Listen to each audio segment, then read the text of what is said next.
ವಿಚಾರದಲ್ಲಿ ನಿಮಗೆ bottom of the deck ಬಂದಿರುವಂತಹದ್ದು ಇಂಪ್ರೆಸ್ ಕಾರ್ಡ್ ಬಂದಿದೆ. ಸೊ ಇಂಪ್ರೆಸ್ ಕಾರ್ಡ್ ಏನನ್ನು ರೆಪ್ರೆಸೆಂಟ್ ಮಾಡುತ್ತೆ? ಕೆಲವೊಂದು ರೀತಿಯ ನಿಮ್ಮ ಲವ್ ಲೈಫಿನ ವಿಚಾರದಲ್ಲಿ ಶಾಂತವಾಗಿರ್ಬೇಕು, ಸಮಾಧಾನವಾಗಿರ್ಬೇಕು, ಒಂದು ಪ್ರೀತಿ ಇರಬೇಕು ಅನ್ನುವಂತಹದ್ದು, ಮತ್ತೆ ಒಂದು ಸ್ಟೇಬಲ್ ಆಗಿರ್ಬೇಕು ಅನ್ನುವಂತಹ ರೀತಿಯಲ್ಲಿ ನೀವು ಆಲೋಚನೆಯನ್ನು ಮಾಡ್ತಾ ಇರುವಂತಹದ್ದು ಬಾಟಮ್ ಆಫ್ ದ ಡಕ್ ಅಲ್ಲಿ ರೆಪ್ರೆಸೆಂಟ್ ಆಗ್ತದೆ. ಲೈಫಿನ ವಿಚಾರದಲ್ಲಿ ನೀವು ಪಾಸ್ಟಿನಲ್ಲಿ ಕೆಲವೊಂದು ರೀತಿಯ ಕೆಲವೊಬ್ಬರಿಗೆ ಸೋಲ್ಮೇಟ್ ಕನೆಕ್ಷನ್ ಅನ್ನ ರೆಪ್ರೆಸೆಂಟ್ ಮಾಡ್ತಾ ಇದೆ ಕೆಲವೊಬ್ಬರಿಗೆ. ಓಕೆನಾ? ನಿಮ್ಮ ಪ್ರೀತಿಯಲ್ಲಿ ಒಂದು ರೀತಿಯ ಬಾಂಡೇಜ್ ಇರುವಂತಹದ್ದು ರೆಪ್ರೆಸೆಂಟ್ ಆಗ್ತಾ ಇದೆ. ಹಾರ್ಮೋನಿಗಳು ಇರುವಂತಹದ್ದು ರೆಪ್ರೆಸೆಂಟ್ ಆಗ್ತದೆ ಕೆಲವೊಬ್ಬರಿಗೆ. ಓಕೆನಾ? ಮತ್ತೆ ಕೆಲವೊಬ್ಬರಿಗೆ ನಿಮ್ಮ ಲವ್ ಲೈಫ್ನ ವಿಚಾರದಲ್ಲಿ ಥರ್ಡ್ ಪಾರ್ಟಿ ಸಿಚುಯೇಷನ್ ಅನ್ನ ರೆಪ್ರೆಸೆಂಟ್ ಆಗ್ತಾ ಇದೆ. ಓಕೆನಾ? ಥರ್ಡ್ ಪಾರ್ಟಿ ಸಿಚುಯೇಷನ್ಸ್ ಅನ್ನ ರೆಪ್ರೆಸೆಂಟ್ ಮಾಡ್ತದೆ ನಿಯರ್ ಪಾಸ್ಟಿನಲ್ಲಿ ನಿಮಗೆ. ನೆಕ್ಸ್ಟ್ ಕಾರ್ಡ್ ಬಂದಿರುವಂತಹದ್ದು ಪೇಜ್ ಆಫ್ ಸೋರ್ಟ್ಸ್ ಬಂದಿದೆ. ಥರ್ಡ್ ಕಾರ್ಡ್ ಬಂದಿರುವಂತಹದ್ದು ಯಾವುದು? ನಿಮಗೆ ಪೇಜ್ ಆಫ್ ಸೋರ್ಟ್ಸ್ ಬಂದಿದೆ. ಸೊ ಕ್ಯೂರಿಯಾಸಿಟಿ ಇದ್ದಂತಹ, ನಿಮ್ಮ ಲವ್ ಲೈಫಿನ ವಿಚಾರದಲ್ಲಿ ಒಂದು ಕ್ಯೂರಿಯಾಸಿಟಿ ಇದ್ದಂತಹ, ಒಂದು ರೀತಿಯ ಬಾಂಡೇಜ್ ಇದ್ದಂತಹ, ಸ್ವಲ್ಪ ನೀವು ಮಾತಾಡಿರುವಂತಹ ಸಾಧ್ಯತೆಗಳು ರೀಸೆಂಟ್ ಪಾಸ್ಟ್ ನಲ್ಲಿ ರೆಪ್ರೆಸೆಂಟ್ ಆಗ್ತಾ ಇದೆ. ಸೊ ನಿಮ್ಮ ಲವ್ ಲೈಫಿನ ವಿಚಾರವಾಗಿ ಒಂದು ರೀತಿಯ ಬಾಂಡೇಜ್ ಇರುವಂತಹದ್ದು, ನೀವು ಕೆಲವೊಬ್ಬರಿಗೆ ಥರ್ಡ್ ಪಾರ್ಟಿ ಸಿಚುಯೇಷನ್ ಮತ್ತೆ ಕೆಲವೊಬ್ಬರಿಗೆ ಸೋಲ್ಮೇಟ್ ಕನೆಕ್ಷನ್ ಅನ್ನ ರೆಪ್ರೆಸೆಂಟ್ ಮಾಡ್ತಾ ಇದೆ. ಮತ್ತೆ ನಿಮ್ಮ ಲವ್ ಲೈಫಿನ ವಿಚಾರದಲ್ಲಿ ನೀವು ಮಾತಾಡಿರುವಂತಹದ್ದು ಕೂಡ ಕೆಲವೊಂದು ರೀತಿಯ ಮಾತುಕತೆಗಳು ಆಡಿರುವಂತಹದ್ದು, ಹೊಸ ಐಡಿಯಾಗಳನ್ನ ಮಾಡಿರುವಂತಹದ್ದು ಇಲ್ಲಿ ರೆಪ್ರೆಸೆಂಟ್ ಆಗ್ತದೆ. ಮೇ ಬಿ ನೀವು ಫ್ರೆಂಡ್ಸ್ ಗಳ ಮೂಲಕ ನೀವು ನಿಮ್ಮ ಪರ್ಸನ್ ಅನ್ನ ಭೇಟಿಯಾಗಿರಬಹುದು. ಯಾವುದೋ ಕೆಲವೊಂದು ಫಂಕ್ಷನ್ ಗಳಲ್ಲಿ ನೀವು ನಿಮ್ಮ ಪರ್ಸನ್ ಅನ್ನ ಭೇಟಿಯಾಗಿರುವಂತಹ ಸಾಧ್ಯತೆಗಳು ಇದೆ ಅನ್ನೋದನ್ನ ನಿಮ್ಮ ಪಾಸ್ಟ್ ನಲ್ಲಿ ರೆಪ್ರೆಸೆಂಟ್ ಮಾಡ್ತಾ ಇದೆ. ನೆಕ್ಸ್ಟ್, ಅಟ್ ಪ್ರೆಸೆಂಟ್ ನಲ್ಲಿ ಯಾಕೋ ನಿಮ್ಮ ಲವ್ ಲೈಫಿನ ವಿಚಾರದಲ್ಲಿ ಫೀಲಿಂಗ್ ಲೆಫ್ಟ್ ಔಟ್ ಆಗಿರುವಂತಹ ಸಾಧ್ಯತೆಗಳು ರೆಪ್ರೆಸೆಂಟ್ ಆಗ್ತಾ ಇದೆ. ಅಟ್ ಪ್ರೆಸೆಂಟ್ ನಲ್ಲಿ ಯಾಕೋ ಕೆಲವೊಂದು ರೀತಿಯ ಚಿಂತೆಗಳಿರುವಂತಹದ್ದು, ವರೀಸ್ಗಳಿರುವಂತಹದ್ದು, ಬೇಜಾರಿನಲ್ಲಿ ನಿಮ್ಮ ಲವ್ ಲೈಫಿನ ವಿಚಾರದಲ್ಲಿ ಇರುವಂತಹದ್ದು ರೆಪ್ರೆಸೆಂಟ್ ಆಗ್ತಾ ಇದೆ. ಯಾಕೆ ಅಂದ್ರೆ ನಿಮ್ಮ ಲವ್ ಲೈಫಿನ ವಿಚಾರವಾಗಿ ಕೆಲವೊಂದು ರೀತಿಯ ಬದಲಾವಣೆಗಳಾಗ್ತಾ ಇರುವಂತಹದ್ದು ರೆಪ್ರೆಸೆಂಟ್ ಆಗ್ತಾ ಇದೆ. ಯಾಕೋ ಕೆಲವೊಂದು ಚೇಂಜಸ್ಗಳಾಗ್ತಾ ಇರೋದ್ರಿಂದ ನೀವು ಬೇಜಾರಿನಲ್ಲಿ ಇರುವಂತಹದ್ದು. ನಿಮ್ಮ ಲವ್ ಲೈಫಿನ ವಿಚಾರವಾಗಿ ಯಾಕೋ ಪರಿಸ್ಥಿತಿಗಳು ಅಷ್ಟು ಚೆನ್ನಾಗಿಲ್ಲದೆ ಇರುವಂತಹದ್ದು ರೆಪ್ರೆಸೆಂಟ್ ಆಗ್ತಾ ಇದೆ. ಯಾಕೋ ಕೆಲವು ಬದಲಾವಣೆಗಳು, ಚೇಂಜಸ್ಗಳು ಆವಾಗಿಂದ ಆವಾಗಲೇ ಆಗ್ತಾ ಇರುವಂತಹದ್ರಿಂದ ನಿಮಗೆ ಬೇಜಾರಾಗಿರುವಂತಹದ್ದು ರೆಪ್ರೆಸೆಂಟ್ ಆಗ್ತಾ ಇರೋದು. ಮತ್ತೆ ಥರ್ಡ್ ಕಾರ್ಡ್ ಬಂದಿರುವಂತಹದ್ದು ಕ್ವೀನ್ ಆಫ್ ವ್ಯಾಂಡ್ಸ್ ಬಂದಿದೆ. ಸೊ ಕ್ವೀನ್ ಆಫ್ ವ್ಯಾಂಡ್ಸ್ ಏನಕ್ಕೆ ನಿಮಗೆ ಪದೇ ಪದೇ ಚೇಂಜಸ್ಗಳಾಗ್ತಾ ಇದೆ? ಆ ಚೇಂಜಸ್ಗಳಿಂದ ಯಾಕೋ ಕೆಲವೊಂದು ರೀತಿಯ ವೇರಿಯೇಷನ್ಗಳು ಆಗ್ತಾನೆ ಇರೋದ್ರಿಂದ ನಿಮಗೆ ಬೇಜಾರಾಗ್ತಾ ಇದೆ. ಸೊ ಅದಕ್ಕೋಸ್ಕರ ನೀವೇನ್ ಮಾಡ್ತೀರಾ? ಬಹಳ ಧೈರ್ಯವಾಗಿ ಕೆಲವೊಂದು ನಿರ್ಣಯಗಳನ್ನ ಮಾಡುವಂತಹ ಸಾಧ್ಯತೆಗಳು ಅಟ್ ಪ್ರೆಸೆಂಟ್ ನಲ್ಲಿ ರೆಪ್ರೆಸೆಂಟ್ ಆಗ್ತಾ ಇದೆ. ಬಹಳಷ್ಟು ಧೈರ್ಯದಿಂದ ಇಂಡಿಪೆಂಡೆಂಟ್ ಆಗಿ ಕೆಲವೊಂದು ನಿರ್ಣಯಗಳನ್ನ ಮಾಡಬೇಕು ಅನ್ನುವಂತಹ ಆಲೋಚನೆಗಳನ್ನ ಮಾಡ್ತಾ ಇರುವಂತಹದ್ದು ರೆಪ್ರೆಸೆಂಟ್ ಆಗ್ತಾ ಇದೆ. ಯಾಕೆ ಅಂದ್ರೆ ಆವಾಗಿನ ಅವಾಗೆ ನಿಮ್ಮ ಲವ್ ಲೈಫಿನ ವಿಚಾರದಲ್ಲಿ ತುಂಬಾ ಏರುಪೇರುಗಳಾಗ್ತಾ ಇರೋದ್ರಿಂದ ಆ ವಿಚಾರದಲ್ಲಿ ಸ್ವಲ್ಪ ಬೇಜಾರುಗಳು ಇರುವಂತದ್ದು ರೆಪ್ರೆಸೆಂಟ್ ಆಗ್ತದೆ. ಇನ್ ಇಮಿಡಿಯೇಟ್ ಫ್ಯೂಚರಿನಲ್ಲಿ ಯಾಕೋ ನೀವು ಕೆಲವೊಂದು ವಿಚಾರಗಳಲ್ಲಿ ನೋಡಿ ಆತಂಕ ಪಡ್ತಾ ಇರುವಂತಹ, ಎಗೇನ್ ಬೇಜಾರನ್ನ ಪಡ್ತಾ ಇರುವಂತಹದ್ದು, ನಿದ್ರಾಹೀನತೆಯನ್ನ ಮಾಡ್ಕೋತಾ ಇರುವಂತಹದ್ದು, ಸ್ಟ್ರೆಸ್ಸಿನಲ್ಲಿ ಇರುವಂತಹದ್ದು ರೆಪ್ರೆಸೆಂಟ್ ಆಗ್ತಾ ಇದೆ.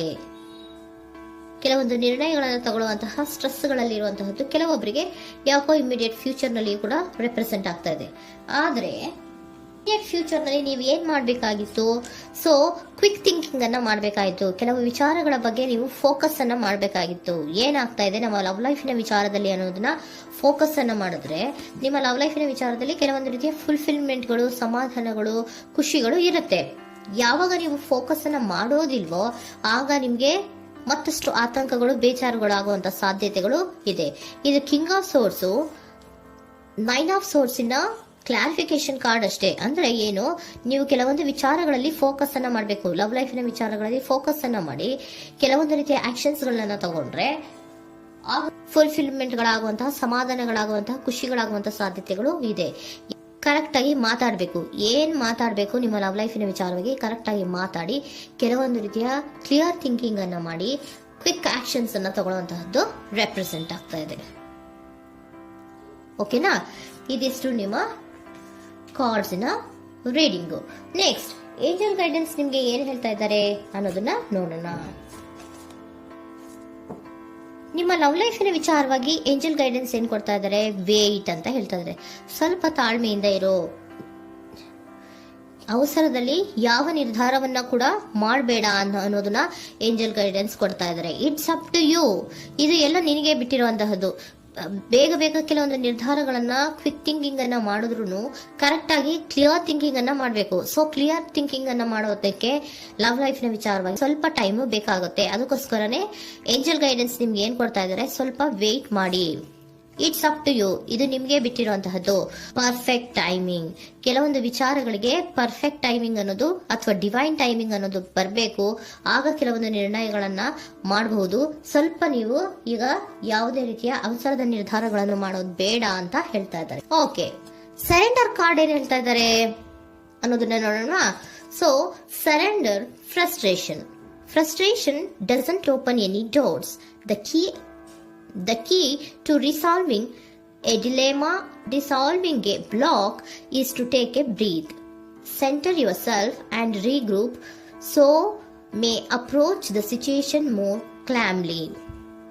ಫ್ರಸ್ಟ್ರೇಷನ್, ಹತಾಶೆ ಅನ್ನೋದು ಮಾಡ್ಕೋಬೇಡಿ. ಹತಾಶೆ ಮಾಡ್ಕೊಳ್ಳೋದ್ರಿಂದ ನಿಮ್ಗೆ ಯಾವುದೇ ರೀತಿಯ ಹೊಸ ಐಡಿಯಾಗಳು ಬರಲ್ಲ, ಹೊಸ ಥಿಂಕಿಂಗ್ಗಳು ಬರಲ್ಲ, ಕ್ಲಿಯರ್ ಥಿಂಕಿಂಗ್ ಅನ್ನ ಮಾಡಕ್ಕೆ ಸಾಧ್ಯ ಆಗಲ್ಲ.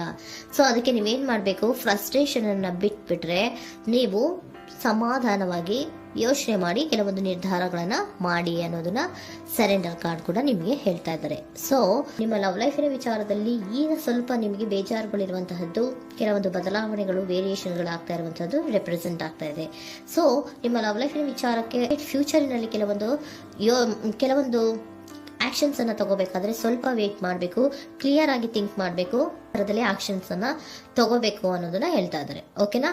ಆಗ ಮಾತ್ರ ನಿಮ್ಗೆ ನಿಮ್ಮ ಎನರ್ಜಿಯಲ್ಲಿ ಏನ್ ಶಾಂತತೆ ಬರಬೇಕು ಅಂತ ಹೇಳ್ತೀರಲ್ಲ, ಆ ಶಾಂತತೆ ಏನ್ ಬರಬೇಕು, ಲವ್ ಲೈಫಿನ ವಿಚಾರವಾಗಿ ಶಾಂತತೆ ಯಾವಾಗ ಬರುತ್ತೆ ಅಂದ್ರೆ ನೀವು ಕ್ಲಿಯರ್ ಥಿಂಕಿಂಗ್ ಅನ್ನ ಮಾಡಿದಾಗ ಮಾತ್ರ ಬರುವಂತಹದ್ದು ಅನ್ನೋದು ಕಾರ್ಡ್ಸ್ ಗಳಲ್ಲಿ ರೆಪ್ರೆಸೆಂಟ್ ಆಗ್ತದೆ.